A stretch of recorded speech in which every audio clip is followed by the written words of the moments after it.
الحمد لله وكفى وسلام على عباده الذين اصطفى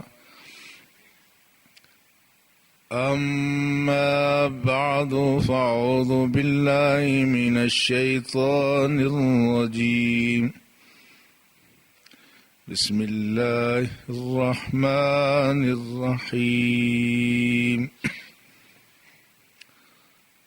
فكان قاب قوسين أو أدنى فأوحى إلى عبده ما أوحى آمنت بالله صدق الله مولانا العظيم قال الله تبارك وتعالى في شان حبيبه الكريم إن الله وملائكته يصلون على النبي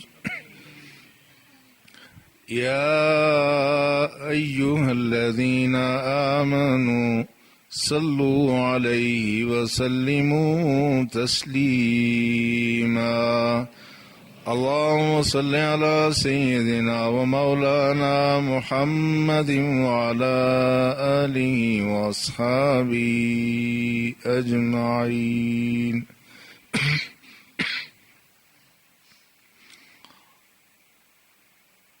لائق تعظیم برادران ملت، گزشتہ جمعۃ المبارک کے موقع پر ہم جس عنوان پر گفتگو کر رہے تھے آج بھی اسی پر گفتگو کو آگے بڑھانے کا ارادہ تھا، تاہم جب یہ معلوم ہوا کہ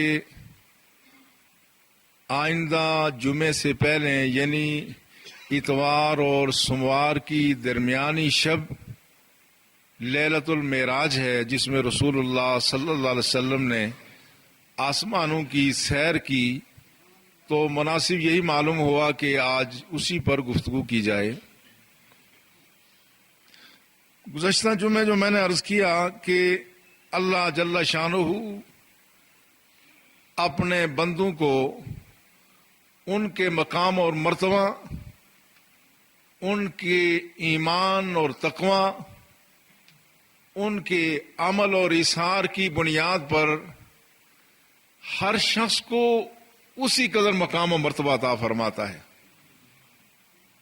اور ظاہر ہے کہ دنیا میں انبیاء کرام اپنے اپنے زمانے میں وہ عظیم ترین لوگ تھے، ہر دور کا نبی اپنے زمانے کا سب سے بڑا انسان تھا، مگر سارے انبیاء کرام کے بعد جب رسول اللہ صلی اللہ علیہ وسلم تشریف لائے تو اللہ نے وہ مقام اور مرتبہ جو سارے انبیاء کو عطا فرمایا تھا، وہ ساری خصوصیات، وہ سارے اوصاف، وہ سارے کمالات، وہ سارے مناقب جو مختلف زمانوں میں مختلف انبیاء کو اللہ نے عطا فرمائے، وہ سب یکجا کر کے رسول اللہ صلی اللہ علیہ وسلم کی ذات کو عطا فرما دیے۔ تو ظاہر ہے پھر اللہ نے اپنے رسول کو وہ عروج، وہ مرتبہ، وہ کمال عطا فرمایا جو باقی کسی نبی کو عطا نہیں ہوا۔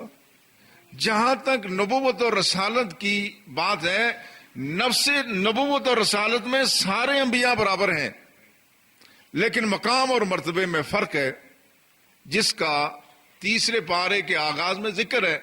تلک الرسل فضلنا بعضهم علی بعض، یہ رسول ایسے ہیں، بعض رسولوں کو ہم نے بعض پر فضیلت دی۔ منہم من کلم اللہ، ان میں بعض ایسے عظمت والے رسول ہیں جنہیں اللہ سے براہ راست ہم کلام ہونے کا موقع ملا، جس طرح حضرت موسیٰ علیہ السلام کو اللہ سے براہ راست کلام کا موقع ملا۔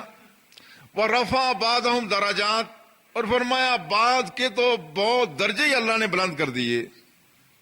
ان آیات، اس آیت سے بالخصوص مفسرین نے لکھا ہے کہ اس سے رسول اللہ صلی اللہ علیہ وسلم کی ذات مراد ہے۔ موسیٰ علیہ السلام کو نبوت کے ساتھ جو خاص کمال عطا فرمایا وہ اللہ سے ہم کلام ہونے کا تھا، لیکن کہا وَرَفَعَ بَعْضَهُمْ دَرَجَاتٍ، بعض ایسے انبیاء ہیں کہ جن کے ہم نے ہر طرح کے درجے بلند کر دیے، وہ درجے رسول اللہ صلی اللہ علیہ وسلم کے اللہ نے بلند فرمائے۔ اس لیے مختلف زمانوں میں جو انبیاء یا اولیاء جو اس زمانے کے نبی کے ماننے والے تھے، اللہ نے ان کو جو جو خوبیاں کمالات عطا فرمائی، اس سے بڑھ کے اللہ نے رسول اللہ صلی اللہ علیہ وسلم کو وہ کمالات عطا فرمائے۔ معراج کی شب بھی اسی کا اظہار ہوا کہ بعد میں اب آپ پر نبوت کا سلسلہ ختم ہو رہا ہے، اس کے بعد اب اس عظمت والا کوئی انسان روئے زمین پر نہیں آئے گا، بعد میں آنے والا کوئی بھی شخص ان اوصاف سے متصف نہیں ہوگا۔ اب یہ جو معراج کا سفر ہے، ایک ہے مسجد حرام سے مسجد اقصی تک، اس کے لیے اسرا کا لفظ استعمال ہوا، دوسرا مسجد اقصی سے سدرۃ المنتہا تک، یہ معراج ہے، اور تیسرا مرحلہ سدرۃ المنتہا سے لامکان ہے، جس کی کوئی حد مقرر نہیں کی جا سکتی، اس کو اعراج کہا گیا ہے۔ اب یہ سفر ہے بڑے مختصر وقت میں، جس کا قرآن نے ذکر کیا، سبحان الذی اسریٰ بعبدہ لیلا، پاک ہے وہ ذات جس نے اپنے بندے کو سیر کرائی رات کے تھوڑے سے حصے میں۔ یہ لیلا کا لفظ عربی زبان کے اعتبار سے کہتے ہیں، یہ تنوین تقلیل یعنی کم سے کم وقت ظاہر کرنے کے لیے استعمال ہوئی ہے۔ پاک ہے وہ ذات جس نے اپنے بندے کو سیر کرائی رات کے تھوڑے سے عرصے میں۔ اب یہ بات کہ تھوڑے سے عرصے میں اتنا بڑا کام ہو جائے، رسول اللہ صلی اللہ علیہ وسلم کا آسمانوں پر اور عرش الہی تک جانا، وہاں سے واپس تشریف لانا، یہ ایک ایسا عمل ہے کہ جو بہت مختصر عرصے میں ہوا، جو عام حالات میں ممکن نہیں ہے۔ لیکن اس سے پہلے دوسرے انبیاء کرام کے بعض امتیوں نے بھی ایسے کمالات، ایسی کرامتیں ظاہر کی۔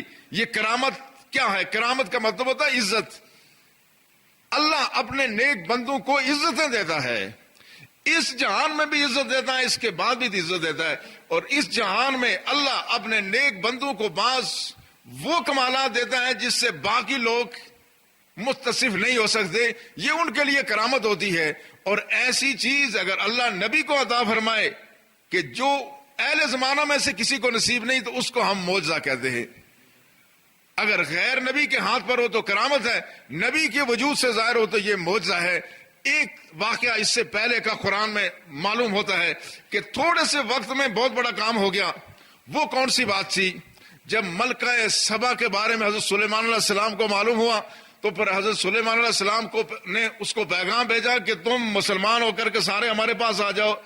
اب ملکہ بلقیس ادھر 900 میل دور سے جب وہاں سے چلی، تو حضرت سلیمان علیہ السلام نے اپنے امتیوں سے، جس میں جنات بھی تھے انسان بھی تھے، ان سے کہا کہ ان کے آنے سے پہلے پہلے کون ہے جو اس کا سارا تخت اٹھا کے یہاں لے آئے۔ اب یہ امتیوں کا امتحان لیا جا رہا تھا، مگر اس امت میں، حضرت سلیمان علیہ السلام کی امت میں ایسے لوگ موجود تھے، قال افریت من الجن انا آتیک بہ قبل ان تقوم من مقامک وانا علیہ قوی امین۔ ایک جن کھڑا ہو گیا، بڑا دیو ہیکل، اس نے کہا کہ جب تک آپ کی یہ محفل برخاست ہوتی، اس سے پہلے پہلے میں وہ تخت لا کے آپ کے پاس رکھ لوں گا۔ جن نے یہ بات کہی، مگر اسی زمانے میں قال الذی عندہ علم من الکتاب، اس زمانے میں جو کتاب حضرت سلیمان علیہ السلام پر نازل ہوئی تھی، اس کا بھی وہاں ایک عالم موجود تھا، اس زمانے کا ولی تھا۔ اس نے کہا انا آتیک بہ قبل ان یرتد الیک طرفک، کہا جب تک آپ کے پلک جھپکتے اس سے پہلے میں لے آؤں گا۔ اتنا بس مہلت دے دیجئے کہ آپ کے آنکھ جھپکنے کی دیر ہے، بس آپ کے آنکھ جھپکتے ہی وہ سارا دربار آپ کے سامنے آئے گا۔ وَلَمَّا رَأَوْا مُسْتَقِرًّا عِنْدَهُ قَالَ هَذَا مِنْ فَضْلِ رَبِّي، تو حضرت سلیمان علیہ السلام نے آنکھ جھپکائی تو تھوڑی دیر میں دیکھا کہ وہ تخت سامنے سلیمان علیہ السلام کے پاس حاضر ہے۔ یہ کتنا فاصلہ تھا؟ یہ تھا 900 میل دور تخت موجود تھا، مگر اس زمانے کے ایک ولی نے، یہ قرآن ہے، یہ کوئی قصے کہانی کی بات نہیں ہے، قرآن یہ کہتا ہے کہ اس ولی نے ملکہ بلقیس کا تخت جو 900 میل دور تھا، اس کو اٹھا کے حضرت سلیمان علیہ السلام کے سامنے لا کے رکھ دی۔ اگر کسی امتی، اگر کوئی کسی نبی کا امتی یہ کام کر لیتا اور وہ شان اللہ اپنے آخری نبی کو عطا نہ فرماتا تو پھر بات ادھوری رہ جاتی ہے نا. وہ 900 میل دور کا تخت تو آیا، مگر جس رفتار سے رسول اکرم صلی اللہ علیہ وسلم نے سفر کیا اس رفتار کو ناپا نہیں جا سکتا. وہ 900 کلومیٹر کو ایک سیکنڈ میں وہ فاصلہ طے کرنا، وہ تو پھر بھی اس کے لیے ایک معیار ہے اور اس کے لیے ایک پیمانہ ہے جس سے ناپا جا سکتا ہے. مگر رسول اللہ صلی اللہ علیہ وسلم نے جو سفر کیا مسجد حرام سے مسجد اقصی تک، مسجد اقصی سے عالم بالا سدرۃ المنتہا اور سدرۃ المنتہا سے بعد کا، اس کو نہیں ناپا جا سکتا. آسمانوں کی مسافتیں ناپی جاتی ہیں روشنی کے سال سے، آسمانوں کی مسافتیں ان ہمارے ماہ و سال سے نہیں ناپی جا سکتی، 24 گھنٹے کے دن رات سے ناپی نہیں جا سکتی. اگر وہ مسافت ناپنی ہے تو کہتے ہیں اس کے لیے ہم روشنی کا سال، روشنی کا دن، روشنی کا سیکنڈ اور منٹ ہوتا ہے. اب روشنی کا جو ایک سیکنڈ ہے وہ ہمارے 1,86,000 میل کا سفر روشنی کے ایک سیکنڈ میں طے ہو جاتا ہے. ایک سیکنڈ، جو لائٹ ایئر جس کو ہمارے سائنس پڑھے ہوئے لوگ کہتے ہیں لائٹ ایئر کا ایک سیکنڈ میں 1,86,000 میل کا سفر طے ہوتا ہے. اور کہا جاتا ہے یہ مسافتیں اتنی لمبی ہیں کہ اگر اس بجلی کی رفتار سے کوئی وجود سفر کر سکے تو 10 کروڑ سال میں تو وہ ہماری جو دودھیا کیکشیاں ہیں اس سے باہر جائے گا. 10 کروڑ سال اس کو دودھیا کیکشیاں گلیکسی ویز سے باہر جانے کے لیے لگیں گے، اور باقی مسافتوں کا ہمیں علم نہیں ہے. اگر حضرت سلیمان علیہ السلام کے امتی نے وہ تخت لا کے بچایا تھا 900 میل دور سے ایک سیکنڈ میں، تو اللہ کے رسول نے جو سفر کیا یہ کہتے ہیں ملٹیپل سپیڈ آف لائٹ ہے. اس لائٹ کی اس سپیڈ کو کوئی ماپ بھی نہیں سکتا، اس کا پتہ نہیں چل سکتا. اب یہ سفر کیوں تھا؟ ایک وجہ یہ تھی کہ اللہ نے رسول اللہ صلی اللہ علیہ وسلم کی تعلیف قلب فرمانی تھی. اللہ نے اپنے رسول کو احترام، اللہ نے اپنے رسول کو عروج عطا فرمانا تھا. اس سے پہلے یہ واقعہ کہا جاتا ہے کہ یہ ہجرت سے 1 سال یا 2 سال پہلے کا ہے. اس سے پہلے عام الحزن گزر چکا، جس کو رسول اللہ صلی اللہ علیہ وسلم پورا سال رسول اللہ نے غم کا سال منایا، جس میں آپ کے چچا حضرت ابو طالب کا وصال ہوا، آپ کی زوجہ حضرت خدیجہ الکبریٰ کا وصال ہوا. اللہ کے رسول کے ایک گھر کے معاملات بھی متاثر ہو گئے، اور وہ شخص جو ہمیشہ آپ کی راہ میں ایک ڈھال بنا کھڑا رہتا تھا وہ شخص بھی دنیا سے چلا گیا.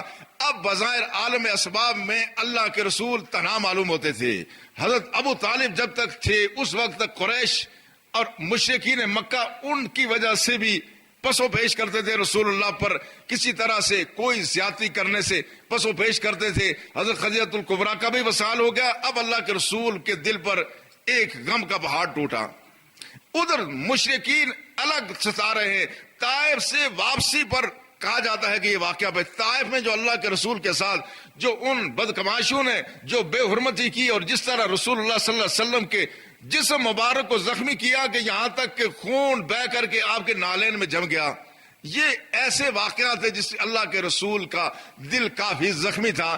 اب اللہ نے اپنے رسول کی تعلیف قلب فرمانی تھی. اس کی ایک حکمت اور مسئلہ یہ تھی کہ اللہ نے رسول اللہ صلی اللہ علیہ وسلم کو جب معراج کا سفر کرایا تعلیف قلب بھی مقصود تھی، اور ساتھ ہی ساتھ جو کہ اللہ کے رسول یہ آخری نبی ہیں ان پر نبوت کا دروازہ بند ہو رہا ہے. ان سے پہلے جتنے انبیاء کرام آئے ان میں سے کسی نے اللہ کو تو دیکھنا دور کی بات جبریل آمین کو اصل شکل میں نہیں دیکھا. باقی انبیاء کرام کے بعد جبریل آئے، لیکن باقی انبیاء میں سے کسی نے جبریل کو اصل شکل میں نہیں دیکھا. اللہ کے رسول نے جبریل کو جو اصل شکل میں دیکھا فرمایا اس کے 600 پر تھے اور زمین و آسمان پہ اس کے نورانی پر چھائے ہوئے تھے اور کچھ نظر نہیں آ رہا تھا. تو باقی انبیاء نے جبریل کے ذریعے سے اللہ کی توحید کا اعلان کیا، مگر رسول اللہ نے جبریل کو بھی دیکھا اور اب نبوت کا سلسلہ بند ہو رہا تھا. اب یہ وہ مرحلہ تھا کہ اللہ جل شانہ جس طرح اس کو شایان شان ہے اپنے آخری نبی کو اپنی ذات کی زیارت اور دیدار کراتا، تاکہ آخری نبی یہ اپنی آنکھ سے جس طرح اس کو شایان شان ہے وہ دیکھ کر کے اللہ کی وحدانیت کی گواہی دیتے. پہلے انبیاء کرام نے گواہی دی کس کے ذریعے سے؟ جبریل امین کے ذریعے سے قرائن اور شواہد سے گواہی دی، مگر اللہ کی زیارت کسی نے نہیں کی۔ موسیٰ علیہ السلام نے دیکھا نہیں، لیکن کلام سنی مگر دیکھ نہیں سکے۔ مگر اب ضرورت اس بات کی تھی کہ اللہ کے رسول صلی اللہ علیہ وسلم وہ اپنی چشم مازاغ سے اللہ کی ذات کی زیارت کر کے اہل ایمان کو خوشخبری دے دیتے کہ میں نے دیکھا اللہ کی ذات واحد ہے، اور کس کیفیت میں دیکھا وہ بھی ارشاد فرماتے۔ اور اس کی تیسری مصلحت یہ تھی کہ انبیاء کرام جس زمانے میں آتے ہیں اس زمانے میں لوگوں کو اپنے جس علم پر، جس فن پر ناز ہوتا ہے، اللہ کا رسول اس سے اگلے درجے کا علم بتا کے جاتا ہے تاکہ اہل زمانہ عاجز رہیں۔ موسیٰ علیہ السلام کے زمانے میں چونکہ جادوگری تھی، لہذا وہاں پر جب موسیٰ علیہ السلام کو اللہ نے وہ معجزہ عطا فرمایا کہ جس کے نتیجے میں جادوگر عاجز رہ گئے، وہ جو مشہور واقعہ آپ کئی مرتبہ سنتے ہیں کہ وہ موسیٰ علیہ السلام کے ساتھ جب ان کا مقابلہ ہوا، اب فرعون یہ سمجھتا تھا کہ موسیٰ بھی معاذ اللہ کو جادوگر ہے، کہتا یہ بڑا جادوگر ہے، تو اس نے جادوگروں کو بلایا۔ اب جادوگروں نے آ کے اپنا جادو چلایا، موسیٰ علیہ السلام نے اپنا عصا پھینکا، اس عصا نے وہ سانپ بن کر کے سارے ان کے سانپوں کو ہڑپ کر دیا۔ تو ان جادوگروں کو پتا چل گیا، یہ فرعون کو نہیں پتا چل سکا، جادوگروں کو پتا چلا کہ اگر جادو ہوتا تو ہمارا جادو عظیم جادو تھا، اس سے بڑا جادوگر روح زمین پر اس وقت کوئی نہیں تھا۔ انہیں پتا چل گیا یہ جادوگر نہیں، یہ نبی ہے جس کے سامنے ہمارا جادو بے بس ہو گیا ہے۔ تو اب جو دور رسول اللہ کے بعد یہ شروع ہو رہا تھا، یہ علم کا دور ہے، یہ سائنس اور ٹیکنالوجی کا دور ہے کہ جس میں آج چاند پر سائنس نے کمندیں ڈالی ہیں۔ آج صورتحال ایسی ہے، سائنس نے اتنی ترقی اس دور میں کر لی ہے کہ آدمی حیرت میں پڑ جاتا ہے، کہاں سے بیٹھ کے ریموٹ کنٹرول کے ذریعے سے کہاں سے کہاں میزائل ہٹ ہوتے ہیں۔ ایک آدمی ایک جگہ بیٹھ کر کے ہزاروں لاکھوں کروڑوں انسانوں کی حرکت کو دیکھ رہا ہے، ان کو انسٹرکشن بھی جاری کر رہا ہے، ان کو مانیٹر بھی کر رہا ہے۔ سائنس اب اپنے عروج کی طرف جا رہی ہے، نہ جانے یہ آگے کہاں تک جائے گی۔ اس لیے اللہ نے اپنے حبیب صلی اللہ علیہ وسلم کو ایسا معجزہ دینا تھا کہ سائنس اپنے عروج پر جانے کے باوجود بھی اللہ کے رسول کے پاؤں کی خاک کو بھی نہ چھو سکے۔ یہ وہ حکمتیں اور مصلحتیں تھیں جس کی وجہ سے اللہ جل شانہ نے رسول اللہ کو سفر معراج عطا فرمایا کہ اللہ کے رسول کہتے ہیں میں حتیم کعبہ میں تھا، میرے پاس جبریل آئے، فرشتوں کی ایک جماعت لے کر کے آئے، اور فرشتوں کی جماعت مجھے لے کر کے براق پر سوار کر کے مسجد حرام سے مسجد اقصی لے گئی۔ اب اس نبی کی اپنی عظمت، اس کی قربانیاں اور اس نبی کی اس دین کے لیے جو کوششیں کاوشیں تھیں، اب آپ دیکھیں اللہ اپنے بندوں کو کس طرح سے نوازتا ہے، کس طرح سے عزت دے، کس طرح سے احترام دیتا ہے۔ باقی دنیا میں لوگ بڑی محنتیں کوششیں کاوشیں کرتے ہیں، اقتدار کی دہلیز تک نہیں پہنچ سکتے، اور پہنچے تو کچھ عرصہ رہے پھر محروم ہو گئے۔ مگر یہ اللہ کی ذات کے ساتھ تعلق یہ ایسا لازوال اقتدار ہے، یرجون تجارتا لن تبور، جس نے زندگی کا سرمایہ اس راہ میں لگا دیا اس کو آج تک گھاٹا کبھی نہیں ہوا۔ زندگی کا سرمایہ جو سب سے محفوظ سرمایہ کاری ہے وہ اللہ کی راہ میں اللہ کے دین کی سربلندی کے لیے اپنی توانائیاں صرف کرنی ہے۔ اللہ کے نبی نے اپنے دین کے لیے ساری توانائیاں صرف کی۔ آج فرشتوں کی جماعت رسول اللہ کو لینے آئی ہے، یہاں سے مسجد حرام میں سے مسجد اقصی گئے، مسجد اقصی میں 1,24,000 انبیاء کرام وہاں تشریف فرمائے۔ آج اس بات کا فیصلہ ہونا تھا کہ اپنے زمانے میں ہر ایک نبی وہ امامت کا سب سے زیادہ مستحق ہوتا ہے، جو کہ اس سے بڑا کوئی نہیں ہوتا، لیکن جہاں سارے انبیاء جمع ہو جائیں تو ان کی امامت کا مستحق کون ہے؟ جبریل امین نے رسول اللہ صلی اللہ علیہ وسلم کو مصلی امامت پر کھڑا کیا۔ اس وقت معلوم ہوا کہ جہاں سارے عظمتوں والے جمع ہوں، ان میں سے اگر سب سے بڑی عظمت والا کوئی دیکھنا ہے تو وہ حضرت محمد مصطفیٰ صلی اللہ علیہ وسلم کی ذات ہے۔ مسجد اقصی میں نماز ادا ہوئی، یہ اللہ کے رسول کی امامت کا اور عظمت کا اظہار تھا۔ وہاں سے کہتے ہیں آسمانوں کی طرف جب سفر ہوا اور براق کے ذریعے سے سفر ہوا، فرمایا جب میں پہلے آسمان پر پہنچا میں نے دیکھا حضرت آدم علیہ السلام پہلے آسمان پر تشریف فرما تھی۔ یہ صحیح حدیث ہے، یہ کوئی قصے کہانیاں نہیں ہیں. اب آپ خود اندازہ فرمائیں حضرت آدم علیہ السلام کی تربت کہاں ہے؟ کہتے ہیں سری لنکا میں ہے. اب انبیاء کی عظمت کو دیکھیں کہ ایک طرف آدم علیہ السلام اپنے وجود کے ساتھ مدفون کہاں ہیں؟ سری لنکا میں. لیکن مسجد اقصی میں جب رسول اللہ تشریف لے گئے تو انبیاء کرام کی صف میں حضرت آدم وہاں بھی موجود تھے. آدم وہاں بھی موجود تھے. اور کہا جب میں آسمانوں پر گیا تو پہلے آسمان پر بھی حضرت آدم علیہ السلام وہاں موجود تھے. دوسرے آسمان پر جب میں گیا تو دوسرے آسمان پر میں نے دیکھا کہ وہاں حضرت صالح علیہ السلام موجود تھے. تیسرے آسمان پہ حضرت عیسیٰ علیہ السلام موجود تھے. چوتھے پہ حضرت یوسف علیہ السلام موجود تھے. پانچویں پہ حضرت ادریس علیہ السلام موجود تھے. اور چھٹے پہ حضرت موسیٰ علیہ السلام موجود تھے. حالانکہ موسیٰ علیہ السلام کے لیے رسول اللہ نے خود فرمایا جب میں کثیب الاحمر سے گزرا, سرخ ٹیلے کے پاس سے فلسطین سے گزرا, رائے تو موسیٰ قائما یصلی فی قبری, تو موسیٰ علیہ السلام کو میں فلسطین میں نماز پڑھتے ہوئے چھوڑ کے آیا تھا. وہ مسجد حرام میں بھی موجود تھے, مسجد اقصی میں موجود تھے. اور کہا میں نے چھٹے آسمان پر دیکھا کہ وہاں بھی حضرت موسیٰ علیہ السلام موجود تھے. پر موسیٰ علیہ السلام کون ہیں؟ جنہوں نے ساری زندگی اللہ کے دین کے لیے اپنی توانائیاں صرف کی ہیں. موسیٰ علیہ السلام وہ ہیں جنہوں نے فرعون جیسے بادشاہ کو للکارا. موسیٰ علیہ السلام وہ ہیں جنہوں نے اپنا وطن چھوڑا. موسیٰ علیہ السلام وہ ہیں جنہوں نے اس دین کی تفہیم کے لیے 8 سے 10 برس حضرت شعیب علیہ السلام کے پاس گزارے. یہ موسیٰ علیہ السلام کی اتنی بڑی قربانی ہے. اس پہ ذرا اس توجہ دیجیے. یہ ٹھیک ہے کہ نبوت اللہ کا عطیہ ہے, یہ وہابی چیز ہے, محنت سے نبوت نہیں ملتی, مگر جن کو ملی انہوں نے اسلام میں محنت کتنی کی, انہوں نے محنتیں کی, اللہ نے ان کو وہ عزتیں دی جس کا تصور نہیں کیا جا سکتا. پھر رسول اللہ صلی اللہ علیہ وسلم نے فرمایا جب میں 7ویں آسمان پر گیا, آسمان کے دروازے کھلے, فَإِذَا أَنَا بِإِبْرَاهِيمَ مُسْتَنِدًا زہرہو الی البیت المعمور, تو میں نے دیکھا 7ویں آسمان پر حضرت ابراہیم علیہ السلام تشریف فرمائے. اور وہ بیت المعمور جو فرشتوں کا کعبہ قبلہ ہے, جس طرح ہمارا کعبہ حرم میں ہے اس طرح سے فرشتوں کا کعبہ بیت المعمور میں. کہا مستندن زہرہو الی البیت المعمور, میں نے دیکھا حضرت ابراہیم علیہ السلام بیت المعمور کے ساتھ ٹیک لگا کے بیٹھے ہوئے. اور یہ کوئی تخیلاتی بات نہیں ہے, رسول اللہ نے باقاعدہ یہ بھی بتایا کہ کس نبی کی کون سی شکل تھی.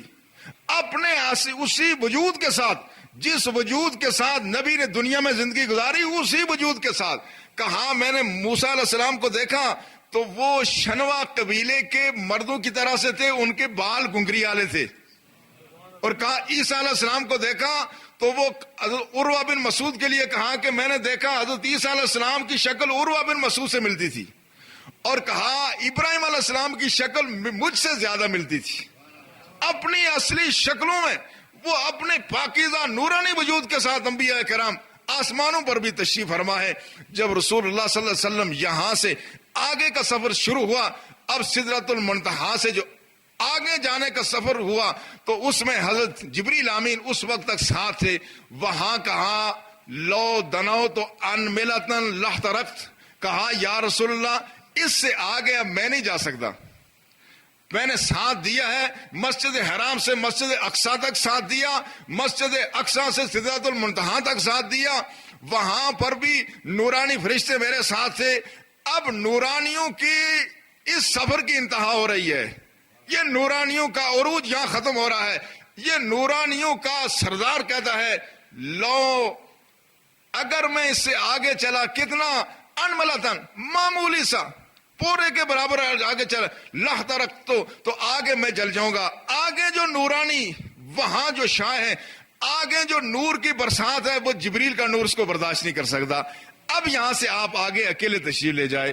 پھر وہاں سے رسول اللہ نے رف کا سفر اختیار کیا. رسول اللہ تشریف لے گئے اور کہا میں نے مختلف چیزوں کو مشاہدہ کیا. اللہ کے رسول کو ساری چیزیں دکھائی گئیں جو مستقبل میں ہونے والی تھی. جنت دکھائی گئی, جہنم دکھائی گئی, جنتیوں کے احوال دکھائے گئے, جہنمیوں کے احوال دکھائے گئے. اور رسول اللہ صلی اللہ علیہ وسلم نے فرمایا میرا ایک مقام سے گزر ہوا, میں نے دیکھا جہنم میں آگ کا ایک سمندر ہے, اور میں نے ایک جگہ دیکھا جہنم میں ایک جگہ خون کا سمندر ہے، خون کا سمندر ہے، اس میں کچھ لوگوں کو ڈبکی لگ رہی ہے، اور وہ جب کنارے کی طرف جاتے ہیں وہاں کچھ لوگوں نے بڑے بڑے پتھر ہاتھ میں اٹھائے ہوئے، وہ جب کنارے پہ جاتے ہیں وہ ان کے سر پر پتھر مارتے ہیں، پھر وہ پیچھے چلے جاتے ہیں۔ کہا یہ خون کے سمندر میں نے لوگوں کو غوطے کھاتے ہوئے دیکھا۔ تو عرض کیا یا رسول اللہ یہ کون تھے؟ فرمایا مجھے جبریل نے بتایا کہ یہ وہ لوگ ہیں جو دنیا میں سود کھاتے تھے۔ اب سود تو کوئی مسئلہ ہی نہیں رہا ہے، یہ ایک عام سی بات ہو گئی ہے۔ اب ہم سمجھتے ہیں یہ سود کیا ہے، یہ تو پرافٹ ہے، یہ تو انٹرسٹ ہے، یہ ایسی بات ہے، یہ تو معمولی سمجھے۔ حالانکہ اللہ نے فرمایا کہ یہ سود کھانا یہ خدا کے ساتھ جنگ کرنے کے مترادف ہے۔ اللہ نے اس سود کو اتنا برا قرار دیا، لیکن ہم اس کو بالکل کوئی اہمیت نہیں دیتے۔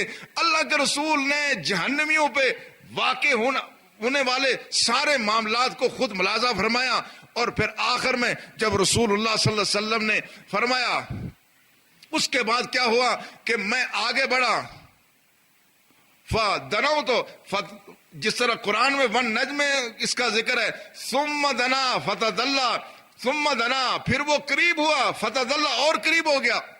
تو رسول اللہ نے فرمایا ثم دنا الجبار رب العزت، پھر میں ایسے مقام پر پہنچا جس میں رب العزت قریب آ گئے۔ بخاری کی حدیث ہے کتاب التوحید میں، ثم دنا الجبار رب العزت فتدلّا، اللہ کی ذات اور قریب ہو گئی، فکان قاب قوسین او ادنا، پھر فاصلہ اتنا رہ گیا جس طرح دو قوسوں کے درمیان فاصلہ ہوتا ہے، اتنا فاصلہ رہ گیا۔ پھر کہا فاوحا الی عبدہ ما اوحا، اللہ نے اپنے بندے کی طرف جو وحی کرنا تھی وہ وحی کی۔ اس میں بعض کہتے ہیں کہ رسول اللہ صلی اللہ علیہ وسلم نے سر کی آنکھوں سے اللہ کی ذات کو نہیں دیکھا، حضرت عائشہ صدیقہ کا یہ موقف ہے۔ حضرت ابن عباس کہتے ہیں نہیں، رسول اللہ نے اللہ کی ذات کو اپنی سر کے آنکھوں سے دیکھا۔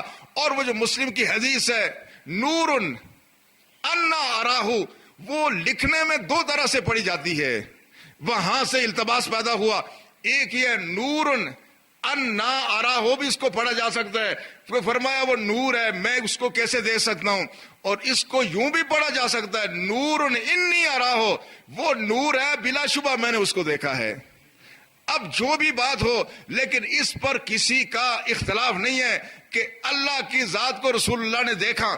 بعض کہتے ہیں چشم ماز آنکھ سے دیکھا، بعض کہتے ہیں دل کی آنکھ سے دیکھا، جیسے بھی دیکھا، مگر اللہ نے رسول اللہ صلی اللہ علیہ وسلم کو اپنی زیارت کرائی، اور رسول اللہ نے فرمایا رأیت ربی فی احسن صورہ، میں نے اپنے رب کو بہت ہی اچھی صورت میں دیکھا، انتہائی اچھی صورت میں دیکھا۔ آپ خود ہی اندازہ کریں دنیا میں کتنے حسن و جمال کے منظر آپ کو نظر آتے ہیں، پھول کی پتی سے لے کے خوبصورت چہروں تک کیا حسن و جمال آپ کو کائنات میں نظر آتا ہے۔ یہ کائنات کے حسن و جمال کا یہ عالم ہے کہ یوسف علیہ السلام کا حسن و جمال دیکھا مصر کی عورتوں نے، فقطعنا ایدیہن، تو ان کے ہاتھ کٹ گئے مگر ان کو خبر نہ ہوئی کہ ہمارے ہاتھ کٹے جا رہے ہیں۔ اب یوسف کے حسن کو دیکھ کر اگر آدمی کی انگلیاں کٹ جائیں تو خبر نہ ہو، وہ حسن دینے والا جب وہ جلوہ نما ہوگا تو کیا عالم ہوگا۔ فرمایا رأیت ربی فی احسن صورہ، انتہائی خوبصورت صورت، ووضع یدہ بین کتفیہ، اللہ نے اپنا دست شفقت میرے شانوں کے درمیان رکھ لیا، جیسے اللہ کو شایان شان ہے۔ یہ متشابہات میں سے اس کا اصل مفہوم نہیں بیان کیا جا سکتا۔ فوجدت بردھا بین ثدیہ، میں نے اس کی ٹھنڈک اپنے سینے میں محسوس کی۔ فعلمت ما فی السماوات و ما فی الارض، تو زمین آسمان میں جو کچھ تھا وہ مجھ پر منکشف ہو گیا، میں نے سب جان لیا۔